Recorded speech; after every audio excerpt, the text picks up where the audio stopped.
दोस्तों हम लोगों ने पिछली वीडियो में गंगा नदी को देखा था कि गंगा नदी कहाँ से निकलती है और कहाँ तक जाती है और किन किन डिस्ट्रिक्टों से होते हुए जाती है।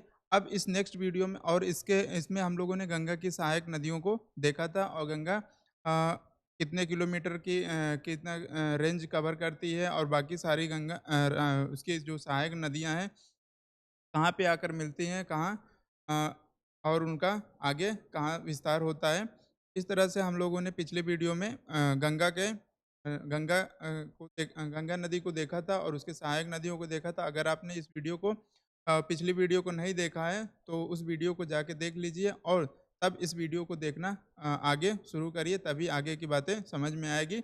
और इस वीडियो में हम लोग डिस्कस करेंगे यमुना नदी को और यमुना नदी के जो भी उसकी सहायक नदियाँ हैं जो हिंडन है, सिंधकाली है, चंबल है, बेतवा है, केन है, सोन है और टोंस तमसा नदी। ये 8 नदियाँ जो यमुना से आकर उत्तरी छोर से मिलती हैं, उसको हम लोग यहाँ पे देखेंगे। तो चलिए अपनी वीडियो को शुरू करते हैं और इस वीडियो में हम लोग यमुना की सहायक नदियों और इन नदियों का विस्तारित जिले देखेंगे कि किस-किस जिलों से होकर ये जाती हैं। चलिए तो करते हैं यमुना नदी। यमुना नदी ये आप लोग देख रहे होंगे यहाँ यमुनोत्री से निकलती है, ऊपर यहाँ यमुनोत्री है उत्तराखंड में, वहाँ से निकलती है और ये सहारनपुर ज़िले से एंटर करते हुए ये शामली, मुज़फ्फरनगर, पीलीभीत, बागपत होते हुए, गाज़ियाबाद होते हुए समझ लीजिए कि ये जो है यमुना नदी है, ये एक प्रकार से यूपी के बॉर्डर को से थोड़ा-सा 19-20 करके ये यूपी का एक बॉर्डर बनाती है और यहाँ पे आप लोग यहाँ देखेंगे मथुरा के आस-पास थोड़ा-सा अंदर जाती है, हाथरस होते हुए फरीदाबाद होते हुए इटावा, औरैया होते हुए जालौन, ये अब यहाँ से प्रयागराज मध्य प्रदेश के आसपास के बांदा हमीरपुर होते हुए ये आ जाती है और जाके सीधे ये प्रयागराज होते हुए गाजीपुर, गंगा बक्सर होते हुए ये बिहार में एंटर कर जाती है और वहाँ से ये गंगा यहाँ यहीं तक हम लोग देखेंगे प्रयागराज में जो जहाँ पे ये गंगा में इसका संगम होता है वहाँ तक इस यमुना नदी का विस्तार है। यमुना लगभग 1384 किलोमीटर की लंबाई है। तो यहाँ पे देख रहे हैं यमुना नदी उत्तर प्रदेश के सहारनपुर जिले के फैज़ाबाद नामक स्थान से उत्तर प्रदेश में प्रवेश करती है। यमुना नदी उत्तर प्रदेश के सहारनपुर, शामली, बागपत, गाज़ियाबाद, गौतम बुद्ध नगर, अलीगढ़, मथुरा, हाथरस, आगरा, इटावा, औरैया, जालौन, हमीरपुर, बांदा, फतेहपुर होते हुए प्रयागराज में गंगा नदी में मिल जाती है। तो ये आप लोग देख रहे होंगे ये है सहारनपुर, ये है शामली, शामली के बाद गौतम बुद्ध नगर यहाँ पे देख रहे होंगे आप लोग। ये है गौतम बुद्ध नगर, ये है गाज़ियाबाद, यहाँ से होते हुए इटावा, औरैया होते हुए ये अलीगढ़ देख रहे होंगे आप लोग, अलीगढ़, मथुरा, हाथरस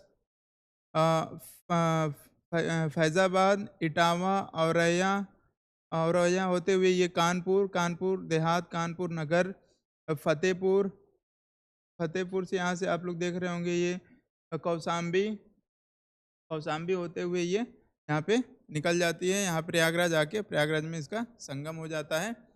तो ये यमुना की प्रमुख सहायक नदियों की अगर बात करें तो सिंध, काली नदी ये देख रहे हैं ये सिंध या काली नदी इसको बोला जाता है।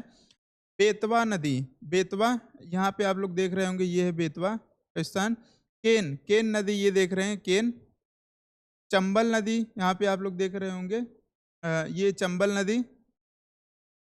हिंडन नदी यहाँ पे देख रहे होंगे आप लोग, ये हिंडन यहाँ पे खीरी और आसान ये यमुना की क्या है सारी सहायक नदियाँ हैं। ये यहाँ पे धसान एक नदी देख रहे होंगे यहाँ पे, तो ये यमुना की सहायक नदियाँ हैं। नेक्स्ट है हिंडन नदी।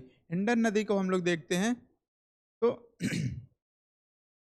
हिंडन नदी ये है हम लोग का यहाँ पे हिंडन नदी सहारनपुर जिले के सॉरी हिंडन नदी इसकी लंबाई 100 किलोमीटर है।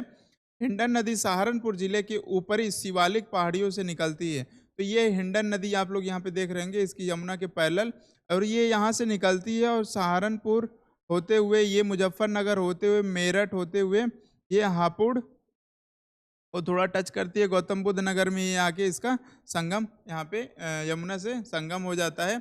यह गंगा एवं यमुना के बीच में लगभग 100 किमी तक बहती है।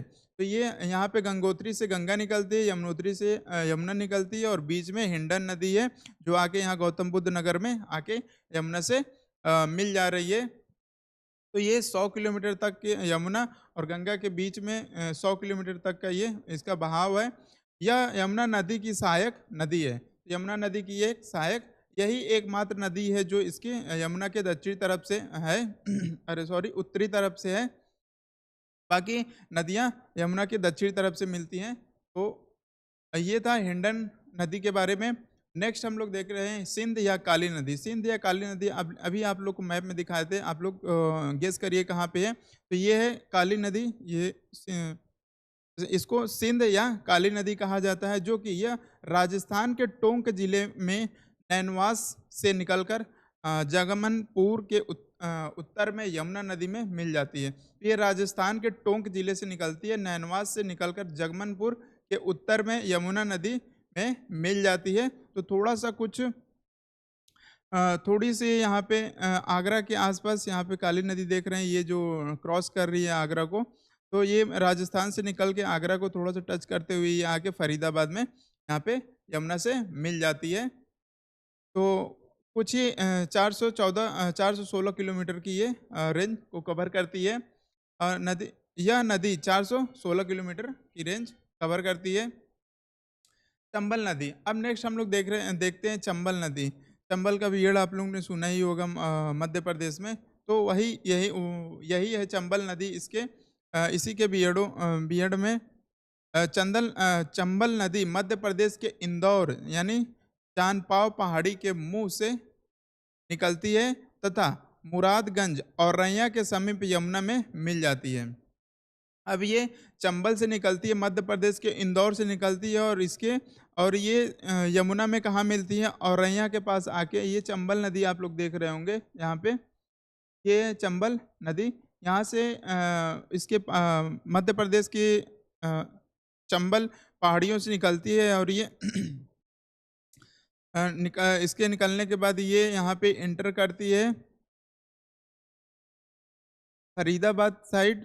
यहाँ पे ये यहाँ से निकलते निकलते यहाँ फरीदाबाद एटा होते हुए ये यहाँ पे आके औरैया डिस्ट्रिक्ट में ये आके यमुना से मिल जाती है। चंबल की प्रमुख सहायक नदियाँ हैं काली नदी है। तो ये काली नदी आप लोग यहाँ हम लोग पहले पढ़े हैं, तो काली नदी यहाँ से आती है और यहाँ आगरा से होते हुए यहाँ जाके फरीदाबाद में मिल रही है और फिर यहीं से काली नदी थोड़ा सा यहाँ पे चंबल में कनेक्ट हो जाती है, आगे यहाँ से निकल जाती है। तो काली, सिंध, ताप्ती, बनास, पार्वती आदि ये सब नदियाँ क्या हैं, जो मध्य प्रदेश की ये सारी नदियाँ हैं, ये आके चंबल की ये सहायक नदियाँ हैं। चंबल नदी अवनालिकाओं का निर्माण करती है। यह नदी अपनी गहरी कंदराओं तथा बीहड़ों के लिए प्रसिद्ध है। चंबल नदी अपनी गहरी कंदराओं तथा बीहड़ों के लिए ये प्रसिद्ध है। चंबल नदी मध्य प्रदेश, राजस्थान एवं उत्तर प्रदेश की सीमा निर्धारित करती है। तो बिल्कुल आप लोग देख सकते हैं कि मध्य प्रदेश जो है राजस्थान और उत्तर प्रदेश की सीमा निर्धारित करती है। चंबल नदी पर गांधी सागर बांध, तो गांधी सागर अगर पूछता है कि गांधी सागर बांध किस नदी पे बनाया गया है, तो वो चंबल नदी पे बनाया गया। महाराणा प्रताप सागर बांध चंबल नदी पे है तथा जवाहर सागर बांध भी कहाँ पे, इसी चंबल नदी पे, यानी 3 बांध चंबल नदी पे हम लोग को देखने को मिल रहे हैं। कौन कौन सा, गांधी सागर बांध, महाराणा प्रताप सागर बांध एंड जवाहर सागर बांध, जो कि मध्य प्रदेश में है। और थोड़ी सी इसका एक्सटेंशन यूपी के औरैया तक देखने को मिलता है। लगभग ये 965 किलोमीटर का एरिया कवर करती है। नेक्स्ट है बेतवा नदी। तो बेतवा नदी की अवस्थिति आप लोग मैप में देख सकते हैं। ये है बेतवा नदी, यहाँ पे केन है, ये धसान है, ये है बेतवा, ये बेतवा नदी है। बेतवा नदी मध्य प्रदेश के रायसेन किले के कुमार गांव से निकलती है और प्रदेश में इसकी लंबाई 480 किलोमीटर है। तो 480 किलोमीटर तक हम यहाँ पे यूपी में बेतवा नदी बहती है। बाकी इसके जितने भी है 590 से माइनस करेंगे तो उसका लगभग 110 किलोमीटर ये मध्य प्रदेश में बहती है। तो बेतवा नदी उत्तर प्रदेश के ग्वालियर, ललितपुर, झांसी, औरैया तथा जालौन होते हुए हमीरपुर के निकट यमुना नदी से मिल जाती है। तो ये मध्य प्रदेश से होते हुए ये यहाँ पे रायसेन किला के कुमार गाँव से निकलती है और प्रदेश में इसकी यहाँ पे बेतवा नदी इंटर करी है यहाँ पे ललितपुर के पास, और झांसी, औरैया होते हुए जालौन होते हुए हमीरपुर के निकट यमुना में मिल जाती है। तो यहाँ पे आप लोग देख रहे होंगे ये हमीरपुर के पास यहाँ पे यमुना नदी में मिल जा रही है। अब इसी में आप लोग देख सकते हैं यहाँ धसान नदी जो मध्य प्रदेश से आ रही है, ये आके यहाँ पे झांसी के आसपास ये बेतवा नदी में मिल जा रही है। तो नेक्स्ट है केन नदी। केन नदी आप लोग यहाँ पे देख रहे हैं 427 किलोमीटर ये यूपी में बहती है। ये रिवर देख रहे हैं, ये भी मध्य प्रदेश से निकलती है और ये यूपी में यहाँ पे बांदा जिले डिस्ट्रिक्ट में इंटर करती है और आके ये फतेहपुर के पास यहाँ पे यमुना नदी में मिल जाती है। केन नदी का उद्गम कैमूर की पहाड़ियों से होता है। इस कर्णवती नदी भी कहा जाता है। इसकी कुल लंबाई 308 किलोमीटर है। तो इसकी कुल लंबाई यूपी में जो है 308 किलोमीटर है, बाकी इसकी लंबाई 427 किलोमीटर है, जहाँ की ये कैमूर की पहाड़ियों से लेके जहाँ तक यमुना नदी में फतेहपुर में आके मिलती है केन नदी। केन नदी चिल्ला फतेहपुर में यमुना नदी में मिलती है। चिल्ला एक स्थान का नाम है फतेहपुर में, वहाँ पे आके ये केन नदी यमुना नदी से मिल जाती है। नेक्स्ट बात करें तो सोन नदी। सोन नदी 700 इसकी लंबाई देख सकते हैं आप लोग 780 किलोमीटर है। सोन नदी यहाँ पे आप लोग देख सकते हैं ये सोन नदी ये देख रहे हैं सोन नदी, ये मध्य प्रदेश से होते हुए अब इसकी देखें तो सोन नदी शेषा कुंड अमरकंटक की पहाड़ियों से निकलती है तथा 780 किलोमीटर लंबी सोन नदी उत्तर प्रदेश के मिर्जापुर तथा सोनभद्र जिले से होकर बहती है। तो ये आप लोग देख सकते हैं ये मिर्जापुर थोड़ा सा यहाँ टच हो रहा है, मिर्जापुर से होते हुए अभी ये कहाँ सोनभद्र में इंटर कर जाती है और इंटर करने के बाद सोन नदी की सहायक नदियाँ बनास, गोपाद, कन्हार और रिहंद, और यहाँ से आप लोग देख सकते हैं यहाँ से बनास, गोपद ये सब सारे विभिन्न नदियाँ हैं आके यहाँ केन से सोन से मिलती हैं। उसके बाद ये यहाँ पे उसके बाद ये बिहार में इंटर कर जाती है। तो ये हम लोग का रहा सोन नदी। लास्ट हम लोग को बचता है टोंस या तमसा नदी जो कि 264 किलोमीटर एरिया कवर करती है यहाँ पे यूपी में। और टोंस या तो ये कर्मनासा नदी, टोंस या तमसा नदी को ये कर्मनासा नदी तो ये तमसा नदी है यहाँ पे, ये कर्मनासा नदी तो ये भी हम लोग यूपी वाले में पढ़ लिए थे। तो यहाँ पे आप लोग देख सकते हैं तमसा ये इलाहाबाद के पास है। टोंस नदी कैमूर की पहाड़ियों में स्थित मैहर देखिए रहे जो मिर्जापुर मध्य प्रदेश में है, वहाँ पे रीवा साइड के तामसा कुंड से निकलती है। यह 265 किमी लंबी टोंस नदी प्रयागराज में सिरसा के पास गंगा में मिल जाती हैं। तो वहाँ से होके आती हैं और ये टोंस जो नदी है ये सिरसा प्रयागराज में सिरसा नामक स्थान है, वहाँ पे आके रीवा के साइड वहाँ पे आके ये कहाँ मिलती हैं गंगा में मिल जाती हैं। टोंस नदी पर 110 मीटर ऊंचा बिहार जल प्रपात का प्रपात स्थित है। तो इस टोंस नदी के ऊपर 110 मीटर ऊंचे टीले पे जल प्रपात बनाया गया है और इसकी सहायक नदी बेलन पर भी 30 मीटर ऊंचा जलप्रपात है। तो जल प्रपात इन दोनों इस टोंस नदी पे देखने को मिलता है जो कि 110 मीटर ऊंचे और 30 मीटर जो कि बेलन घाटी पे है। तो इस प्रकार से हम लोगों ने यूपी के जो दो प्रमुख नदियां थी गंगा और यमुना, और गंगा की इसी के माध्यम से हम लोगों ने गंगा की सहायक नदियां देख ली। और इस मैप के माध्यम से आप लोग देख रहे होंगे कि कितना समझने में आसानी हो गया है आप लोगों को। जैसे इसमें हम बात करें तो ये हम दो प्रमुख नदियों को यहाँ पे ले लेते हैं। एक यमुना नदी को ले लेते हैं जो कि दक्षिणी यहाँ से यमुनोत्री से निकलती है। एक मुख्य नदी गंगा ले लेते हैं और गंगा के जो सहायक नदियाँ हैं राम गंगा, आप लोग ये देख सकते हैं राम गंगा, गोमती, शारदा, घाघरा, राप्ती, गंडक, कर्मनाशा, ये इस प्रकार से हम लोगों ने गंगा की सहायक नदियों करके देख लिया, ऊपर जो भी उत्तरी साइड में थी। और यहाँ पे हम लोग देख रहे हैं यमुना की मुख्य नदी मानकर चल रहे हैं, और दक्षिण से जो यमुना नदी में सहायक नदियाँ आ रही हैं, जैसे काली नदी हो गई, चंबल हो गया, बेतवा हो गई, धसान हो गया, केन हो गया, तमसा हो गया, सोन हो गया। तो ये सब सारी नदियाँ दक्षिण से होते हुए जाके यमुना में मिल रहे हैं, और यमुना यहाँ प्रयागराज में आके गंगा में मिल जा रही है, और आगे इस नदी का पूरा एक्सटेंशन आगे बढ़ जा रहा है। तो इस प्रकार से हम लोगों ने पूरे यहाँ पे यूपी की सारी गंगा नदियों को देख लिया।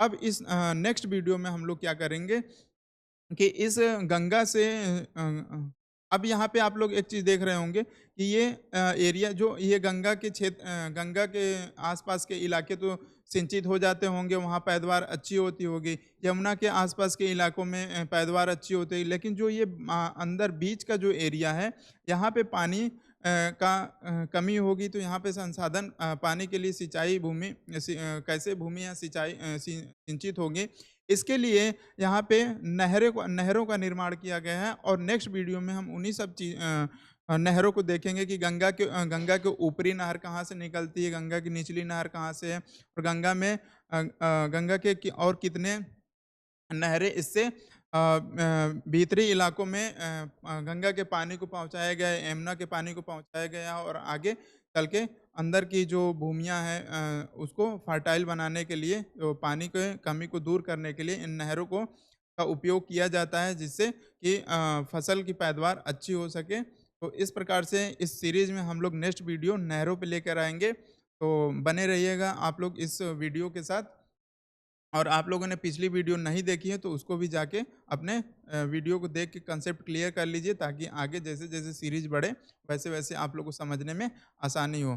तो चलिए इसी के साथ वीडियो को समाप्त करते हैं। धन्यवाद। मिलते हैं नेक्स्ट वीडियो में।